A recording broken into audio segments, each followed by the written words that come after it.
lui-même l'instruction, je serai devant vous. Il a rappelé, dans tous les chapitres premiers, on parle de l'histoire, on parle de la Genèse, comment ça s'est passé. Je vous ai conduit dans le désert, j'ai été avec vous, je vous ai fait traverser la mer Rouge. Pendant la journée, j'étais une colonne de nuée, de fumée, de feu. Pendant la nuit, j'étais une colonne de feu. J'étais avec vous, je vous ai conduit. Je ne vous ai pas abandonné, je vous ai nourri.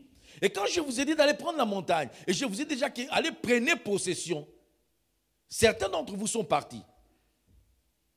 Vous avez envoyé 10 personnes, ils sont partis. Quand tous sont rentrés, 2 ont dit, oui, on peut prendre possession de ce pays, Josué et Caleb. Mais les autres ont dit, non, ce n'est pas possible. Et vous avez dit, non, Seigneur, sûrement que tu ne nous aimes pas. Parce que tu veux nous pousser à prendre. Mais vous avez oublié, ils ont oublié les bienfaits de l'Éternel. On a oublié tout ce que Dieu a fait pour nous. Amen. Et ça, c'est notre caractère, les humains. On oublie souvent les bienfaits de l'Éternel. Si on prenait le temps, souvent, de retourner en arrière, regardons ce qui s'est passé, tout ce que Dieu a fait dans notre vie. Amen. Est-ce que Dieu ne t'est pas montré fidèle dans ta vie à maintes reprises? Combien de situations dans lesquelles Dieu t'a délivré? Combien de fois Dieu t'a donné la victoire? Combien de fois Dieu s'est occupé de toi? Il a été fidèle dans ta vie. Combien de fois tu as vu la main de l'Éternel? Tu étais au bord du rouleau, tout était bloqué, ça ne marchait pas. Et subitement, il y a une porte qui s'ouvre. Tu ne sais même pas qui a ouvert cette porte, mais c'est Dieu qui était là. Combien de fois tu étais sûr, pour moi c'est fini? Mais au contraire, ce n'était que le début. Mais les enfants d'Israël, ils ont oublié. Ils ont oublié. Et c'est quand ils ont vu l'obstacle qui était devant eux. Ils ont vu ce qui était devant eux. Ils ont dit non. Ah Seigneur, s'il te plaît, ça c'est trop dur. Mais ce sont des géants. Mais même si ce sont des géants, c'est géant par rapport à tes yeux. Ce n'est pas géant par rapport à Dieu. Quand Dieu te dit prends, même si ce sont des géants, même si c'est impossible, mais parce que Dieu t'a dit, ça veut dire que tout est possible. Ce qui est géant à tes yeux n'est pas géant aux yeux de Dieu. Et ils ont eu peur, ils ont commencé à murmurer, ils ont dit, hé, nos enfants, tu veux que nous soyons une proie à ces hommes, et même nos enfants, mais c'est fini. C'est la catastrophe. Et dans leur peur, parce qu'ils ont eu peur, ils ont déclenché une bataille, ils ont dit on va se battre. Ils sont allés se battre. Et pourtant, Dieu a dit non, n'allez pas vous battre. Restez là où vous êtes. Ils ont désobéi. Parce qu'ils avaient peur. Vous savez, la peur nous fait faire des erreurs. Souvent, les gens mentent parce qu'ils ont peur. Souvent, les gens sont infidèles à l'église parce qu'ils ont peur. Souvent, les gens sont infidèles dans les foyers parce qu'ils ont peur. Ils ont peur de s'exprimer. Ils ont peur de dire ce qu'ils ressentent. Ce qu'ils vivent. Amen. Et c'est comme ça avec les enfants d'Israël. Ils avaient peur. Et ils croyaient que Dieu ne pouvait pas lire leur peur. Dieu connaissait. Dieu connaissait tous les défis, tous les challenges qu'ils avaient. Et Dieu a dit à Moïse, dis-leur, ils ont assez tourné cette montagne, il faut qu'ils évoluent. Vous savez, quand vous tournez sur une montagne, je ne sais pas, mais quand vous tournez sur une montagne souvent, c'est ce qui arrive. On peut tourner sur une montagne et je crois même que tu ne peux même pas avoir le vertige. Il y a des gens qui font, ça fait 5 ans, 10 ans que vous tournez en rond. Vous êtes ici. Moi, j'ai tourné en rond. Je parle parce que moi, j'ai tourné en rond. J'ai tourné en rond pendant des années. Et quand on tourne en rond, bien aimé, quelquefois, on n'a même pas le vertige, on n'a même pas le tournis. On croit que c'est normal. On croit que c'est normal. Oh, mais c'est le train de vie d'Ouguyango. C'est le train de vie. C'est ma vie habituelle. Mais ce n'est pas ta vie habituelle. Tu n'as pas été appelé à tourner en rond. Qui t'a dit que tu es appelé à tourner en rond? 2018 est différent des d'autres années. Amen. Il faut briser ce cercle-là. On ne veut que tourner en rond. 5 ans, 10 ans, on n'évolue pas. Tu as introduit une demande, ça ne marche pas. Moi, c'est comme ça. C'est comme ça. Mais non. Et c'est comme ça avec les enfants d'Israël. Ils tournaient en rond. Et quand on tourne en rond, on n'a pas le vertige. Ah oui. Ça devient partie de notre vie habituelle. Ah ou non? Oh non, mais tu sais, hein, c'est le train-train de vie. Qui t'a dit que c'est le train-train de vie? On prend goût à cette nature de tournant. Ils avaient pris goût, ils trouvaient que c'était normal. Il fallait que Dieu leur rappelle à l'ordre. Il fallait que Dieu leur dise, leur aide à se rendre compte que mais vous tournez en rond. Eux-mêmes, ils ne se sont même pas rendus compte plutôt, qu'ils tournaient en rond.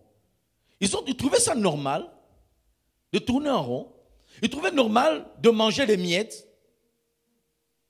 Ils trouvaient normal de vivre, de galérer. Ils trouvaient normal. Ils disaient, mais non, tu sais, un jour ça marchera. Mais ça marchera quand? Ça fait des années que tu dis que ça marchera et ça ne marche pas. Tu tournes en rond. Je parle à quelqu'un qui tourne en rond, ça fait des années. Tu tournes en rond et tu dis, quelquefois, ce sont les autres, quelquefois, en fait, c'est quand? Quand est-ce que ça va marcher? Non, tu vois, le célibat, c'est devenu difficile ces derniers temps. Trouver un homme, trouver une femme, ce n'est pas facile, oui. De relation en relation, tu trouves ça normal. Mais Dieu a quelque chose de meilleur pour toi. De petit boulot en petit boulot, tu trouves ça normal. Tu te nourris des miettes et tu crois que c'est ça ton héritage. Mais non, non. C'est l'héritage des païens, ce n'est pas notre héritage.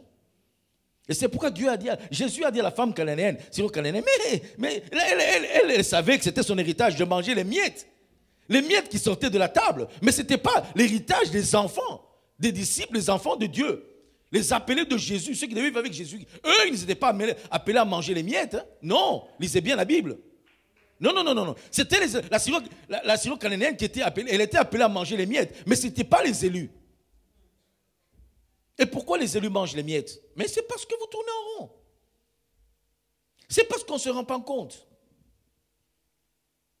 Et oui, quand je tournais en rond, je trouvais normal. Et à un moment, on perd goût même à la vie chrétienne.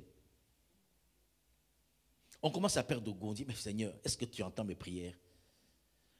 On va confesser même les péchés dont on ne sait même pas. Tu confesses tous les jours. Tu reconfesses et tu reconfesseras davantage. Ah, mais non. Tu cherches là où il n'y a pas de problème. Mais j'aimerais aujourd'hui dire certaines choses. Il y a 4 grandes choses qui font que tu puisses tourner en rond. La première chose, c'est parce que nous sommes prisonniers de notre passé. Souvent, nous tournons en rond parce que nous sommes prisonniers de notre passé. Et nous voulons demeurer dans notre passé. Amen. Ces enfants d'Israël, la raison pour laquelle ils avaient peur d'évoluer, de faire un pas, c'est parce qu'à chaque moment, ils se rappelaient de la défaite. Ils se rappelaient qu'à un moment, ils ont attaqué un territoire et qu'ils ont été battus à plat de couture. On les a battus sérieusement. Ils avaient peur. Et cette peur-là, ils avaient cette peur. Et cette peur, ils étaient devenus prisonniers du passé. Il y a des gens qui sont prisonniers de leur passé. Amen. Il y a des gens qui sont prisonniers de leurs échecs. Parce que tu as échoué dans tes fiançailles, tu ne veux même plus t'engager avec quelqu'un d'autre qui te dit que ça va être la même chose. Et tu tournes en rond dans tes fiançailles. Au niveau sentimental, tu tournes en rond. Ça ne marche pas. Mais en fait, ça ne peut pas marcher. Dans chaque homme ou dans chaque femme, tu vois un petit démon. Dans chaque femme ou dans chaque homme, tu vois quelqu'un, un malfaiteur, tu vois quelqu'un, un profiteur. Tu vois un aventurier. Tu ne vois pas une personne, même si c'est la personne à laquelle Dieu a envoyé pour toi, mais tu n'es pas capable d'ouvrir les yeux, de voir ce que Dieu a mis à côté de toi. Parce qu'au fait, tu vis dans ton passé. Tu vis encore dans tes échecs. Tu vis encore dans tes erreurs. Et les enfants d'Israël vivaient dans leurs erreurs. Ils étaient prisonniers de leur passé. Le passé, c'est bon, ça nous aide à penser à l'avenir. Mais ne soyez pas prisonniers de votre passé. J'ai été prisonnier de mon passé pendant plusieurs années. Les gens me disaient, mais toi, on me dit, toi, tu ne vas pas évoluer. On dit, oh non, laisse les autres. Les gens vont te raconter, non. Et le passé, c'est quoi? Souvent, on te rappelle les erreurs passées, tes échecs passés. Et ça, le diable est spécialiste à nous rappeler nos échecs passés. Voyez-vous qu'un enfant qui apprend à marcher, quand il trébuche, il se fait mal. Le lendemain, vous lui demandez de se mettre debout et de commencer à marcher. Il aura peur. Il se dit, qu'est-ce qui ne me dit pas qu'aujourd'hui je vais encore tomber comme hier? Il faut que quelqu'un de fort et de rassurant soit à côté. Pour dire, n'aie pas peur, je suis à côté de toi.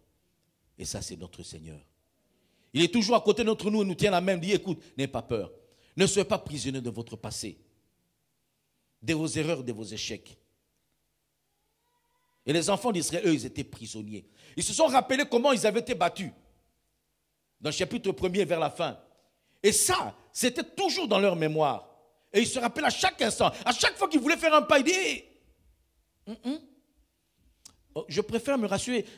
Là, ici, au moins, je sais ce territoire. Je vais continuer à tourner en rond. Ce n'est pas grave. Et d'ailleurs, je n'aime même plus le vertige. Je suis habitué à cette vie.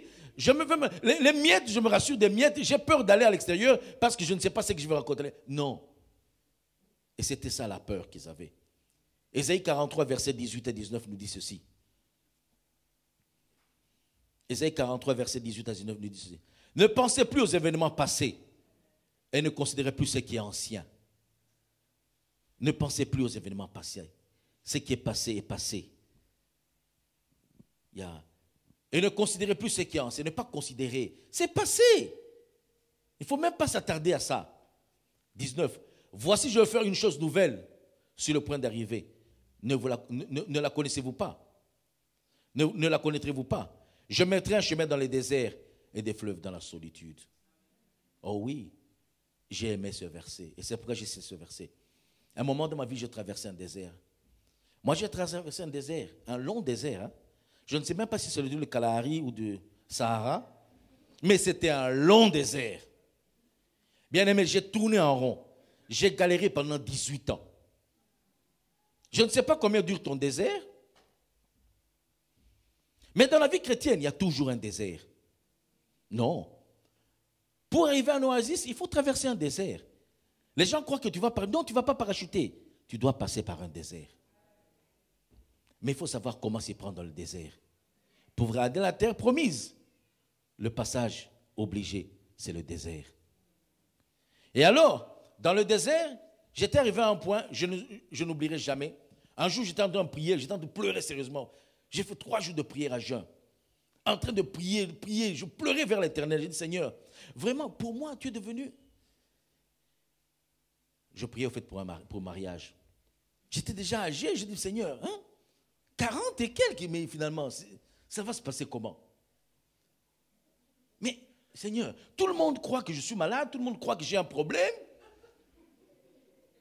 Les gens chassent les démons, il n'y a pas de démons. Qu'est-ce qui ne va pas dans ma vie? J'étais en train de, Seigneur, est-ce que quelquefois je vois quelqu'un, je me dis, sûrement que c'est la personne. Mais finalement, ça s'étiole, c'est devenu comme un mirage. Vous connaissez les mirages dans le désert? Vous connaissez les mirages? Un mirage dans le désert. On court, on croit que c'est de l'eau, c'est une source d'eau. Et alors on a plein d'énergie, on se rassure, on court vers la source. Et quand on arrive à la source, qu'est-ce qu'on trouve? Il n'y a rien, c'est du sable. Oh, c'est une illusion. Ça ne vous est pas arrivé dans la vie chrétienne? Vous courez vers quelque chose. Vous êtes sûr que ça, c'est la bonne voie. Vous êtes sûr que ça, c'est la bonne personne. Vous êtes sûr que ça, c'est vraiment mon heure. C'est mon année, c'est mon travail. Et quand vous arrivez dedans, c'est parti, évaporé. Alors j'étais en train de prier au Seigneur. Seigneur, mais qu'est-ce qui ne va pas avec moi? C'est vrai, je suis dans un désert, mais ça ne marche pas. Alors le Seigneur me donnera ce verset. C'est là que j'ai dit, oh Seigneur, donc tu parles mon langage? Oui, je parle ton langage. Verset 12, voici je fais une chose nouvelle. Sur le point d'arriver, ne la connais pas. Je mettrai un chemin dans le désert. Dieu va mettre un chemin dans le désert. Tu tournes en rond, il va mettre un chemin. Et des fleuves dans la solitude. Ce ne sera pas des mirages ou des petites sources d'eau, mais ce sera un fleuve. Dieu va mettre un fleuve dans ton désert. Dieu va mettre un fleuve dans ton désert, dans ta solitude, là où ça marche. Non, ce ne sera pas un point d'eau, mais un fleuve qui va couler. Amen.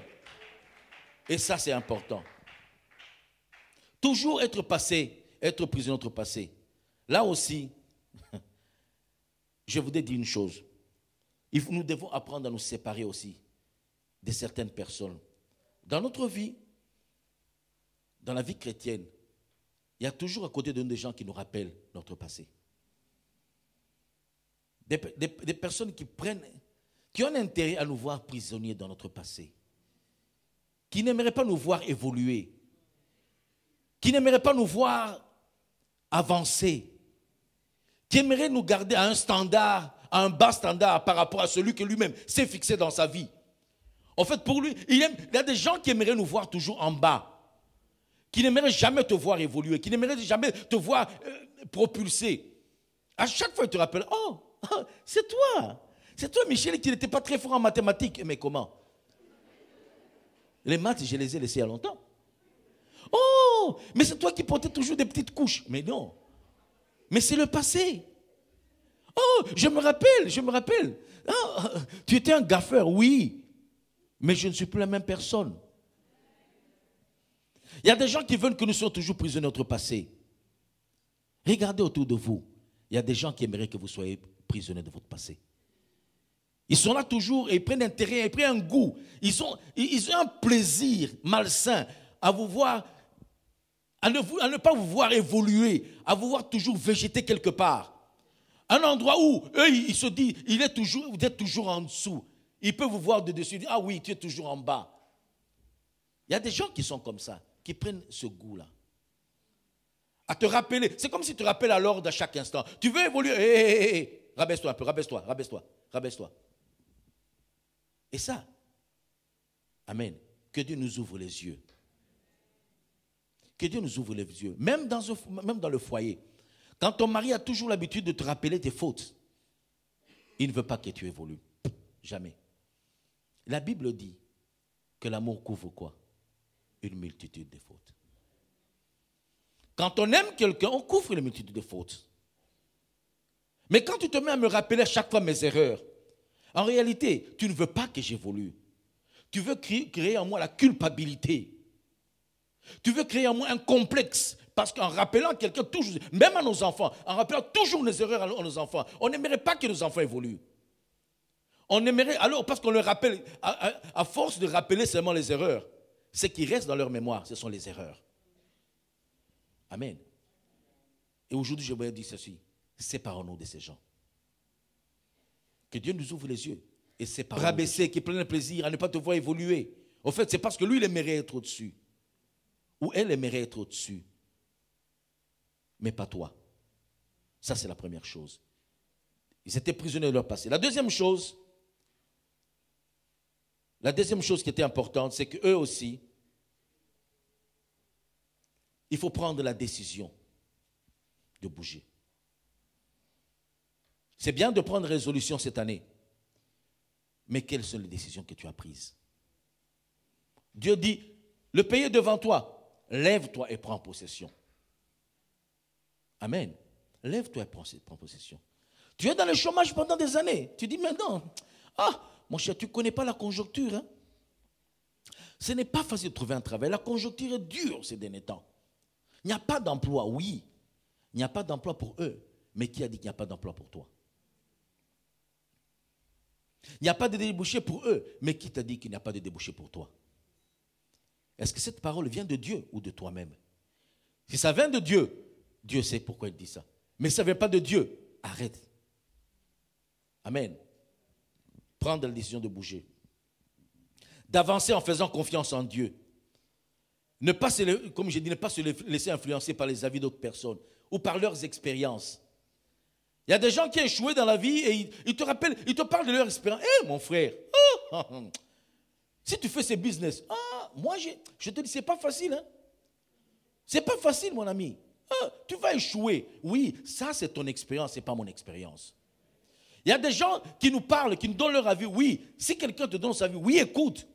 Mais est-ce que c'est ce que Dieu te dit ou c'est ce que lui te dit? Il y a des gens qui ont traversé, qui ont des expériences diverses, et des expériences amères, et qui aimeraient bien que nous aussi, on puisse vivre aussi les mêmes expériences. Amen. Et ça, c'était eux, les 8 qu'on avait envoyé, eux, ils avaient vu les géants. Ils ont vu les géants. Ils ont dit, hé, mon frère. Moi, je ne veux pas y aller. Tu vois, si tu y vas, vas-y, mais moi, je ne vais pas aller. Les autres, si vous avancez, mais moi, je reste. Ils avaient peur. Ça, c'était leur expérience. Ce qu'eux, ils ont vu. Mais ce qu'eux, ils ont vu, ce n'est pas ce que Dieu voulait. Amen. Nous devons prendre une décision de bouger. C'est pourquoi vous avez assez tourné en rond. La troisième chose, nous devons apprendre à faire confiance à nos leaders et aux pères spirituels que Dieu place devant nous. Amen. Il faut apprendre à faire confiance. Quand tu vois que ça ne marche pas, il faut approcher un homme de Dieu. Vous avez la grâce d'avoir des serviteurs de Dieu et qui aiment Dieu. Amen. Oui, vous avez des hommes de Dieu. Il faut prendre courage, leur faire confiance. Amen. Exposez votre problème et laissez qu'eux aussi prient pour vous. Parce qu'on peut exposer un problème. Vous allez vers papa Jacques, vous dites, voilà, papa, je voudrais me marier et tout, voilà, je pense ainsi. Et puis, avant qu'il t'ait donné une réponse, tu te lèves et tu commences ton entreprise. Mais en réalité, tu es venu m'en informer, hein, que tu n'avais pas besoin de mon avis, c'est bon, vas-y. C'était comme ça avec une personne qui a échoué dans son mari, et puis, mais pasteur, oui, tu m'avais parlé, mais tu m'avais informé, mais tu ne m'avais pas demandé mon avis. Et après avoir échoué, il dit, mais pasteur, il fallait insister, que j'insiste comment? Amen. Faisons confiance aux hommes de Dieu. Ce n'est pas un hasard, ce n'est pas pour rien que Dieu place des hommes dans votre vie, comme des pères spirituels. Même si tu peux te dire, non, cela je ne le reconnais pas. Si toi tu ne le reconnais pas, mais il a été oint par Dieu. Parce qu'il a été oint par Dieu, appelé par Dieu. Ce n'est pas toi qui as été oint. Attends le jour que toi aussi tu seras oint. Mais tant qu'aujourd'hui ce n'est pas toi qui es oint, mais celui que Dieu a mis devant toi, fais-lui confiance. Parce qu'il a la grâce de Dieu. Amen. Yes. Il fait fonction de sacerdoce, comme pasteur a dit. Et comme il est devant toi, approche-toi de lui. Et c'est les enfants de Dieu. Moïse leur a dit. Ils devaient écouter Moïse. Quand Moïse leur a dit, non, n'allez pas vous battre. Ils n'ont pas fait confiance à Moïse. Ils n'ont pas écouté la voix de Moïse. Non, n'allez pas vous battre. Si vous allez vous battre, vous allez vous faire battre là-bas. On va vous gagner. N'allez pas combattre. Non. Nous, on veut aller combattre. Ils n'ont pas voulu écouter Moïse. Et c'est pourquoi nous échouons. C'est pourquoi nous ne voulons pas. Nous n'évoluons pas. Parce que nous ne faisons pas confiance. On se dit, oui, je suis capable, je peux évoluer. Oui, tu es capable. Mais il faut toujours avoir un homme de Dieu à côté de toi. Amen. Vaut mieux avoir un homme de Dieu. Il va prier. Même si il est trop chargé dans son emploi du temps, il peut dire même une petite prière auprès de Dieu pour toi. Amen. Et cette prière va t'aider. Amen. Cette prière va t'aider. Faire confiance aux leaders. Et la quatrième chose, certaines personnes tournent en rond parce qu'ils n'ont pas d'objectif dans leur vie. Ils sont sans objectif. Ils sont sans choix. Qu'est-ce que tu veux boire? Tout ce que vous avez. Ok, c'est bon, tout ce qu'on a. Tu veux un coca? Oui. Tu veux Sprite? Oui. Tu veux jus d'orange? Oui. Mais finalement, tu veux boire tout. Tu veux du thé? Oui. Il y a des gens qui sont sans objectif, sans choix. Une personne qui est sans objectif, sans choix, c'est une personne qui tourne en rond. Quel est l'objectif que tu t'es fixé pour cette année? Amen. Et dans les objectifs, il y a des objectifs qui sont spirituels, économiques, sociaux et sentimentaux. Quel est l'objectif spirituel que tu t'es assigné cette année? Est-ce que tu veux évoluer spirituellement? Est-ce que tu veux marcher? Amen. Moi, j'ai pris un objectif. Je veux cette année, au moins, terminer la Bible 2 fois. Je vais passer plus de temps dans la prière. Je veux me consacrer davantage. Donc, chacun a un objectif spirituel. Seigneur, je voudrais davantage me rapprocher de toi. Je voudrais mieux te connaître. Amen. Vous savez que nous, on est différents des autres, hein, parce que nous, on est appelés par Dieu. Vous tous, vous êtes appelés par Dieu. Vous êtes des chrétiens. Chrétiens, vous devez marcher selon les directives de Dieu. On n'est pas appelé à faire les choses comme les autres. Amen. On n'est pas appelé à faire les choses comme les autres. Nous, on est appelé à marcher comme Dieu. Je voudrais davantage te faire plaisir. Socialement, dans ton milieu social. Oh, j'aimerais cette année au moins visiter les membres de ma famille. Tu es séparé de tes parents depuis des années. Au moins visite-les. Ça fait des années que tu n'appelles pas tes parents parce que vous êtes chamaillés. Au moins cette année, fais un effort. Réconciliez-vous, appelez. Sentimentalement, je ne sais pas. Vous êtes célibataire, au moins cette année, mariez-vous quand même. Quand même. Ne soyez pas comme... Mais aujourd'hui, je suis marié. Hein? Moi, je suis marié, j'avais 44 ans. Aujourd'hui, j'ai une bonne cinquantaine. À 44, je suis marié avec 44 ans. Et c'était un problème sérieux. Tout le monde se posait la question. Mais je me suis marié finalement. Oui, finalement. Donc, ce n'est pas... Même à 50 ans, vous pouvez vous marier. Amen. Yes. Il faut vous marier. Mais cessez de jouer avec les cœurs des gens. Yeah. Vous pouvez vous marier. Quel est l'objectif que vous avez financièrement? Amen. Je ne sais pas, que Dieu vous parle. Quel est l'objectif que vous avez dans votre vie? Et la dernière chose qui empêche les gens aussi, qui les pousse à tourner, certaines personnes sont liées par les esprits. Mais les esprits, c'est les esprits. Souvent, nous, quand ça nous échoue, quand on échoue, on rejette ça sur le diable et le démon. Mais non, non, non, non, non. J'ai l'impression que même le diable dit, ces gens, quand ça leur échoue, il ramène tout sur moi. Il n'a rien fait et il m'accuse. On l'accuse à tort et à travers. Voilà, ces gens m'accusent à tort et à travers. Je me souviens d'une délivrance. Il y avait une délivrance à l'église. On a fait une délivrance, une fille. Alors quand on faisait la délivrance, on a dit, mais en fait, pourquoi tu es dedans? On demandait, pourquoi tu es dedans? Mais non. Mais ce sont eux qui m'ont appelé. Est-ce que il n'y a pas une porte? Mais non. Ils m'ont laissé entrer. Ils m'ont laissé entrer, ils ne voulaient plus prier. Cette fille ne voulait plus prier. Elle a commencé, c'était elle-même, elle a commencé à continuer. Elle avait des mauvais amis à l'école, des mauvaises fréquentations. Et alors, elle a voulu se comporter comme les autres l'ont amenée dans un mauvais chemin. Et alors, moi, on m'a ouvert la porte, je suis entré. Elle me dit, mais je n'ai pas demandé à entrer dedans. Je n'ai pas demandé. Vous savez, souvent les chrétiens, nous les chrétiens, on n'est pas possédés. Amen. Un chrétien n'est jamais possédé. Celui qui a Christ ne peut pas être possédé par un démon. Non. Parce qu'on est déjà possédé par Christ. Amen. Notre cœur appartient à Christ. Par contre, on est oppressé par un démon. On est oppressé ou bien obsédé. Oppression, il y a une pression qui est extérieure. Il vous pousse. Et quand il vous pousse, et parce que déjà au-devant, vous êtes faible dans la vie spirituelle, vous n'avez même pas la force de résister. Et c'est ça que le problème. Les gens ouvrent eux-mêmes les portes. Et on dit non, mais c'est le démon. Mais non. Il y a des gens qui tournent en rond parce que le démon leur pousse à tourner en rond. Les démons, ils ont fait des choses.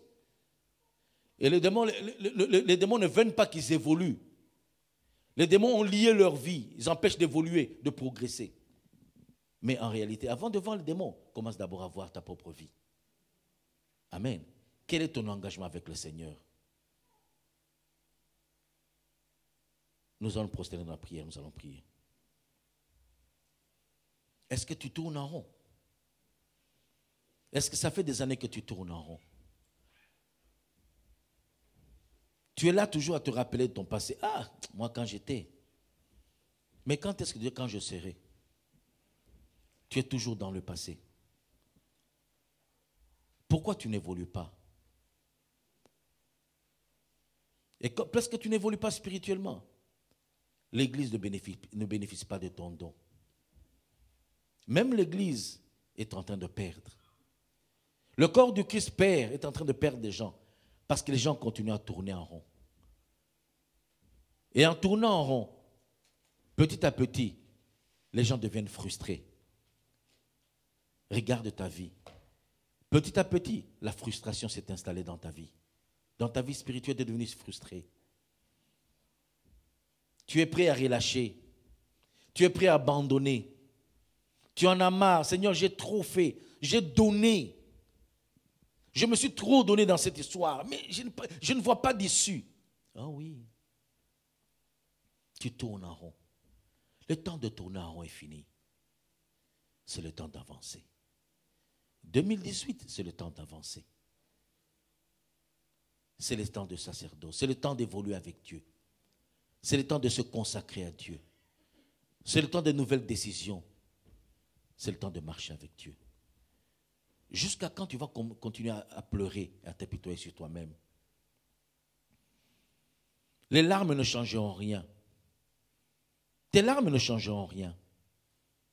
Au contraire, tu peux remplir des seaux et des seaux avec tes larmes. Mais ta situation ne changera pas. Elle va s'empirer. Arrête de pleurer et prends une décision. Quitte ton passé. Ne sois plus prisonnier de ton passé. Ne sois plus prisonnier de tes échecs passés. Abandonne tes échecs. Ce qui est passé, passé, les échecs, abandonne, oublie. Ce n'est plus le temps de se rappeler de ces échecs, mais c'est le temps d'avancer. C'est par toi des gens qui te rappellent tes échecs et tes erreurs. C'est le temps d'avancer. Prends une décision. Nous allons le mettre debout, nous allons prier.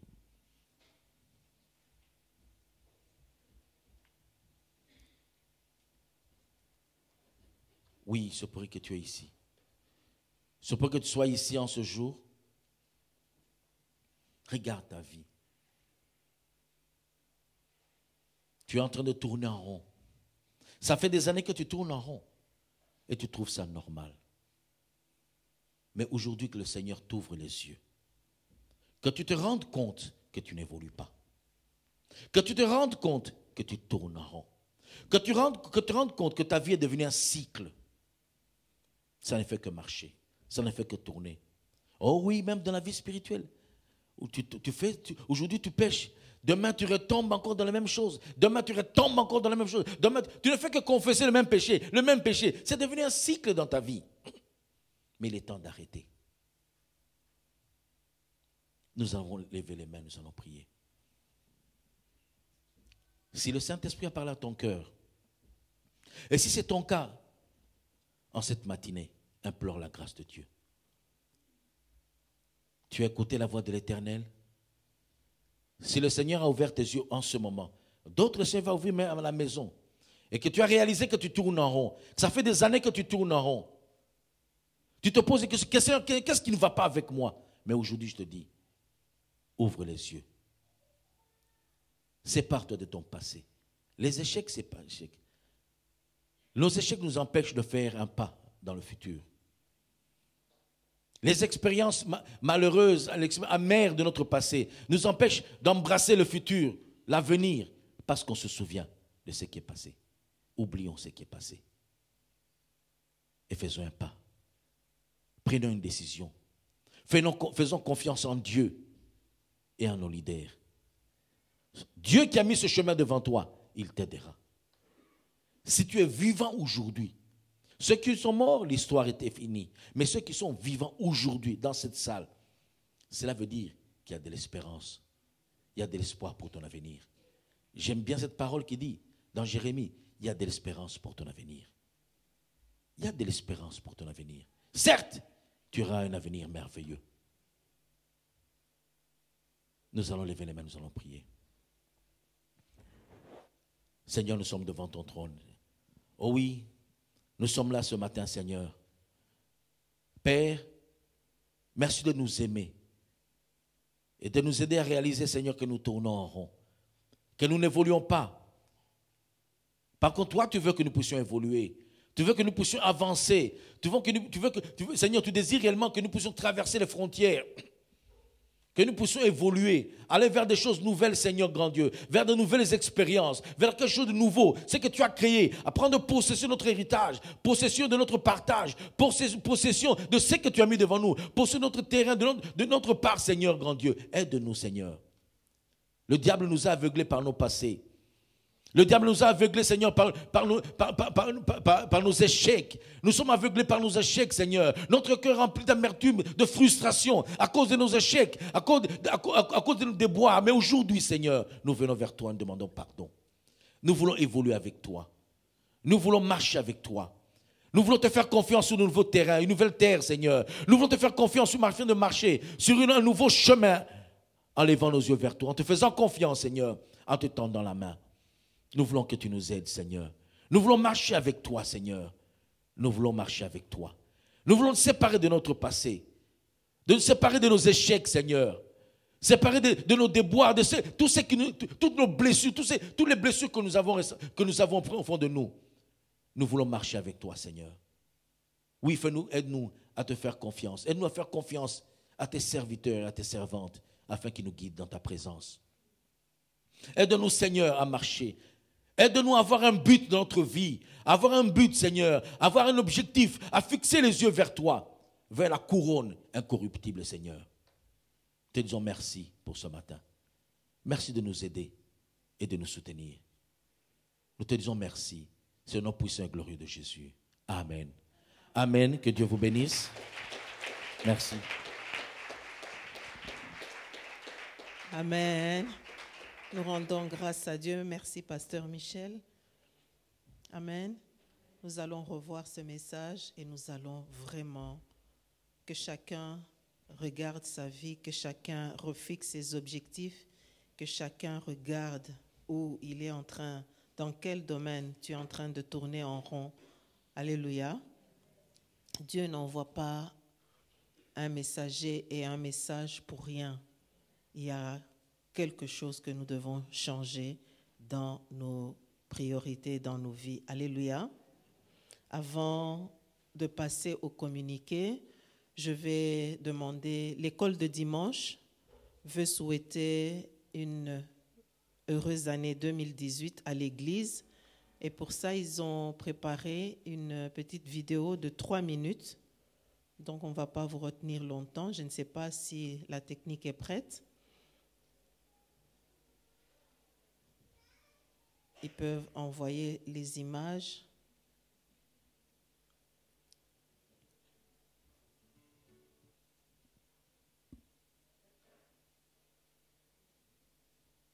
Rapidement.